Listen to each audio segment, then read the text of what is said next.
week of classes. Okay. As you know, we are going to start with Dr. Jekyll and Mr. Hyde, the story. And it was by Robert Stevenson. I have found an animated book summary, and I would like to share it with you so that you can have a better idea of what the story is going to be, okay?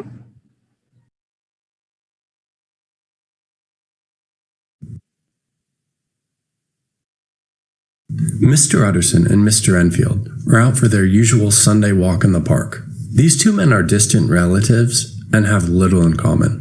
On this particular walk, Enfield is reminded of an incident he had been in the other night. On that night, he had encountered a man that had trampled a young girl.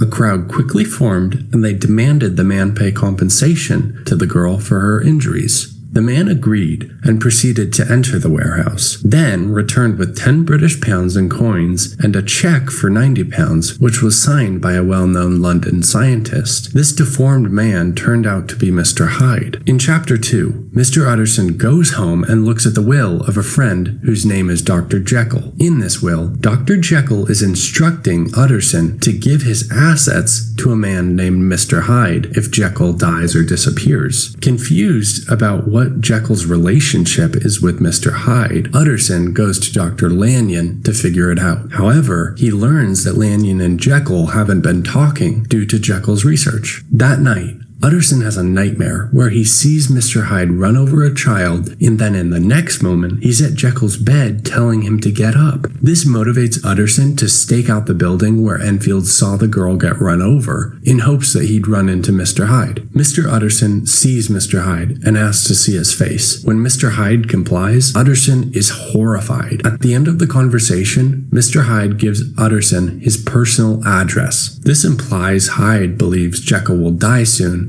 as after his death, Mr. Utterson will need to have Hyde's address to transfer Jekyll's assets. Later, Mr. Utterson visits the house of Dr. Jekyll. We learn that Utterson has known the warehouse is actually Jekyll's laboratory. Next, Utterson meets Mr. Poole, who is Jekyll's butler. The butler tells Utterson that Mr. Hyde has a key to the laboratory and that the servants have been instructed to follow Mr. Hyde's orders. Utterson figures this is proof that Dr. Jekyll is being blackmailed by Mr. Hyde. In Chapter 3, Jekyll throws a party, and Utterson stays late to talk with him. Utterson tells him that he's been learning a lot about Mr. Hyde, which catches Dr. Jekyll off guard. Dr. Jekyll has Utterson promise that he'll enforce his will. In Chapter 4, which is about 1 year later, it's early in the morning when a maid sees a man beat to death. She identifies the attacker as Mr. Hyde. The victim turns out to be Sir Danvers Carew, a prominent member of Parliament. Utterson leads the police to Hyde's address, where they find a burnt checkbook and the murder weapon. The police figure out that Hyde still has an open account at the bank. They plan to stake it out and wait for Mr. Hyde to come close the account, but he never shows. In Chapter 5, after the murder of Sir Danvers, Utterson goes to Jekyll's laboratory to figure out if he knows the whereabouts of Mr. Hyde. Jekyll claims that Mr. Hyde is gone for good. Jekyll shows Utterson a letter from Hyde that claims he plans to escape and that Jekyll shouldn't worry about him anymore. Utterson takes the letter and asks Jekyll who wrote his will. Jekyll admits that it was dictated by Mr. Hyde. Utterson figures that Jekyll just narrowly escaped being murdered. Utterson takes the letter and goes to Mr. Guest, who's a handwriting expert. Mr. Guest states that the letter Jekyll said was written by Mr. Hyde actually is Jekyll's handwriting. This confuses Utterson because he can't understand why Jekyll would write a letter for a murderer. In Chapter 6, with Mr. Hyde gone, Dr. Jekyll's health improves dramatically, so much so that Dr. Jekyll hosts a dinner party and Utterson and Lanyon both go. But a few days later, Utterson mysteriously can't reach Jekyll anymore. Utterson talks with Jekyll's butler, and the butler says that his master isn't receiving guests. So Utterson decides to visit Lanyon to figure out what happened since the party. It turns out Lanyon is deathly ill and doesn't want to talk about Jekyll. But Lanyon does tell Utterson that he'll figure everything out after Lanyon passes away. Utterson tries writing letters to Jekyll. Jekyll replies that he's going to be completely reclusive from this point on. Shortly after, Lanyon dies, and Utterson finds a letter addressed to him and to be opened only after Jekyll's death. In Chapter 7, Utterson and Enfield are on one of their walks when they pass by Jekyll's house, and coincidentally see him sticking his head out of the window getting some fresh air. Jekyll looks extremely sick, so they invite him on a walk, which they think could help. However, all of a sudden, Jekyll gets this horrified look on his face, quickly closes the window, and runs deeper into the house. Shocked and confused, Mr. Utterson and Mr. Enfield leave. In Chapter 8, sometime later, Mr. Poole calls Mr. Utterson over to Jekyll's house. He reports that some man is in Jekyll's laboratory, and it's not Jekyll. Mr. Utterson is confused why the assailant would be sticking around after a crime. Mr. Poole informs Mr. Utterson that that voice has been sending him all over town looking for one specific ingredient. Utterson wonders if Jekyll has some strange disease that changes him. The butler says that the man looks similar to Mr. Hyde. Utterson and the butler eventually break into the laboratory and find a dead Mr. Hyde who is wearing Dr. Jekyll's clothes. They also find a huge mirror, which is out of place for a laboratory. Utterson finds 3 documents. One is a new will that leaves Jekyll's estate to Utterson. The second is a note dated that day, which tells Utterson to go home and read the letter from Lanyon. Third, there's a sealed envelope. Chapter 9 is entirely a dictation of the letter from Dr. Lanyon. In it, Lanyon tells us that he was instructed by Dr. Jekyll to break into his laboratory and retrieve ingredients, and a man would come collect the items at midnight. Lanyon does this, and the man arrives right at midnight. The man makes a concoction, and just before drinking it, asks Dr. Lanyon if he really wants to see this. Lanyon replies that he's already so involved that he may as well. With that, Hyde takes the glass, drinks it, and transforms into Dr. Jekyll. Chapter 10 is entirely the third item found in Dr. Jekyll's laboratory, the sealed envelope containing his detailed confession. In this confession, Jekyll writes about how he became obsessed with separating the 2 parts of a human, the good part and the evil part. After a lot of research, Jekyll finally finds a potion that will do just that. The potion transforms Jekyll into the worst part of him, but Jekyll finds this exhilarating and liberating. Eventually, Jekyll even sets up a house and a bank account for his alter ego, Mr. Hyde.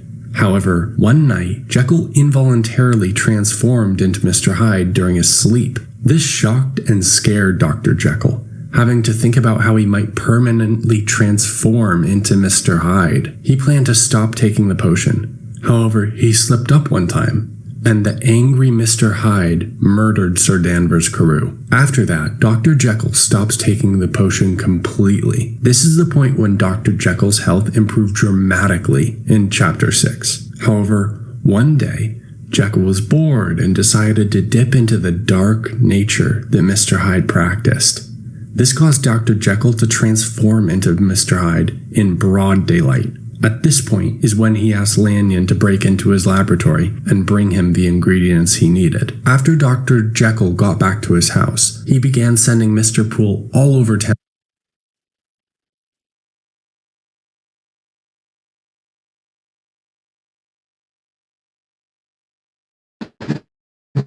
Okay, how many of you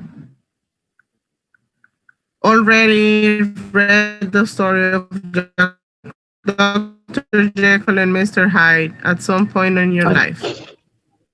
Did you like the story, Omar, when you read it? Yeah, kind of. Was kind of interesting. Okay.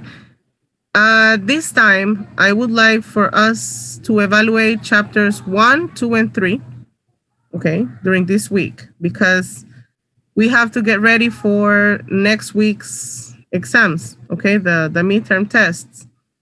So I want to ask you, do you think you can read 3 chapters in 1 week or just 2?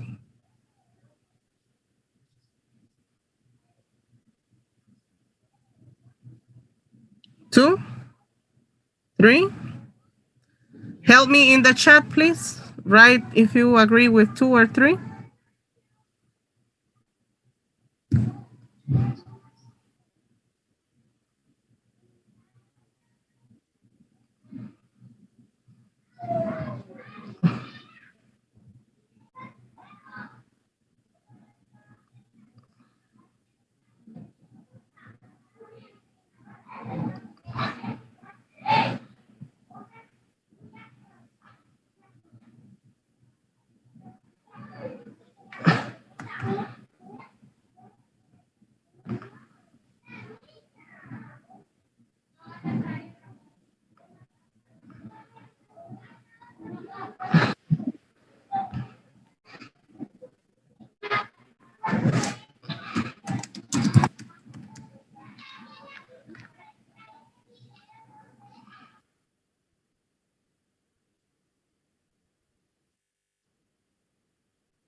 Okay.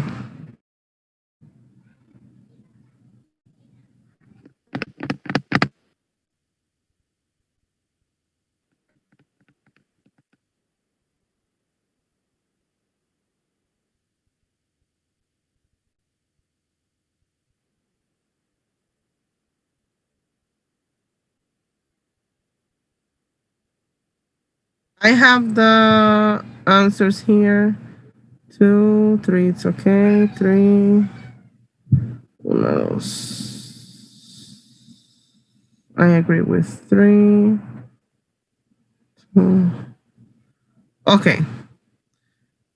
3, 1 in the chat. So I will show you how the chapters of the book are and how big, so that you can. It's just 96 pages, so it's not that much like the story of past week. So chapter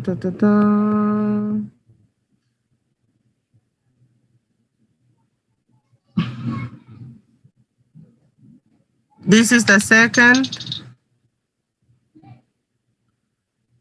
and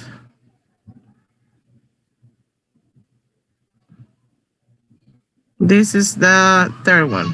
We are going to read until Dr. Jekyll was quite at ease. Okay?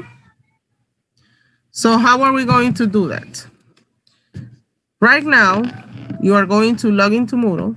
You are going to look for the book. It says story of week 22. Okay, we are going to log off from Zoom. You are going to start reading the story. And by Thursday, listen to me, by Thursday, you have to have your 3 chapters read. Okay? By Thursday. So it's gonna be more or less 22 pages. Oh no, wait. It's gonna be 25 pages. Okay? Only 25 pages of the story, and you have to write one small like summary or opinion about each of the chapters. All right? Yes? Okay, very good. So go and log in Moodle, download the book, or however you're gonna do it. And start doing it, please. Okay? Perfect. See you tomorrow, guys.